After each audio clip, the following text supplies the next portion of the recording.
Jam këtu me drejtorin ekzekutive të programit të Fondacionit Art Explora. Është një ndër fondacionet më prestigjioz në botë për programet e artistëve në rezidencë, quhet.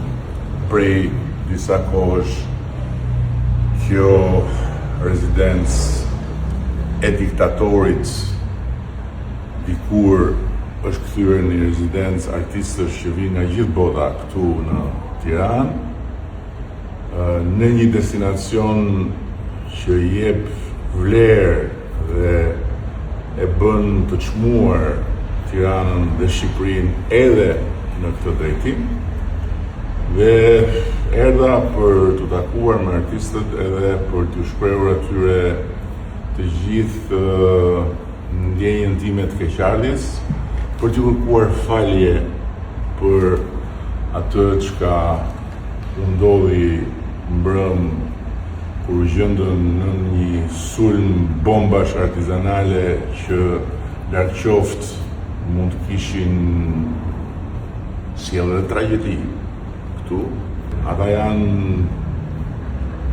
të traumatizuar, nuk janë në gjendje të flasin për publikun, i mirë kuptoj krejtësisht, dhe kjo që ka ndodhur është një turp shumë i madh, është një dëm shumë i madh, është një plagë e hapur në atë që është fytyra e Shqipërisë së re dhe të cilën e përfaqëson edhe kjo rezidencë, të cilën e mishërojnë edhe këta djem dhe këto vajza talentuara që vinë nga të katër anët e botës këtu.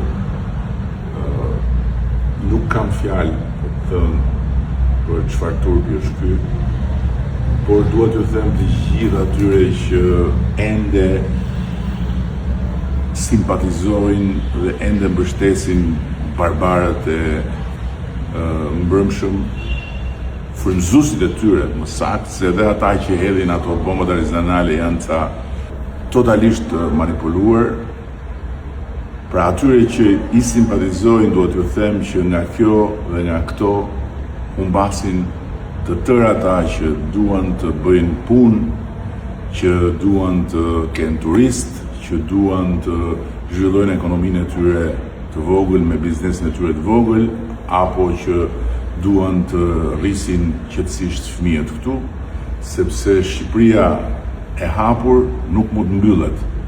Dhe këto kërcitje thjesht dhe vetëm e çojnë ujin totalisht në mullirin e të shkurës dhe nuk kanë të bëjnë fare me të ardhmen. Lisei është këtu dhe natyrisht është edhe pjesë e asaj që ndodhi, ka qenë këtu mbrëm, por duke qenë shqiptare e forte, ka pak më të lehtë ta kapërcej këtë situatë. Pra praktikisht dje ishim qetë në rezidencë me program publik ku kemi pasur gati 100 vjetaj që kanë bërë në vitjet parantites. Dhe në darkë, vetëm kur dëgjojmë shpërtimet, ishim sipër tek isha i balkon që e pa gjithë Shqipëria, që u duk si për morën flak, praktikisht. Në moment, artistët u futën në korridorin që është më i mbrojtur, morën fiksen e zjarrit dhe u munduan që të mos na ndodhte ndonjë gjë, sepse është vila në vetvete është e gjitha me druri. Zyra është gjithë dru. Dhe mund të kishte eskaluar gjithë situata në një fraksion sekond. Për mua, fakti që nuk e dinim që ishte rezidencë arte nuk është fare skuzim. Pra nuk duket fare, madje duket e turpshme që ta përdorësh si element, që padia të skuzoj veprimin. Padia është marrëzia, është ligësia, është membria, është një kompleks gjërash dhe mbi gjitha është urrëtia. Një turp i pashoq që nxin Shqipërinë, që na nxin gjithë pavarësisht se ata që bën janë katrani i Shqipërisë dhe janë fatmirësisht një grush njerëzish. Fatmirësisht.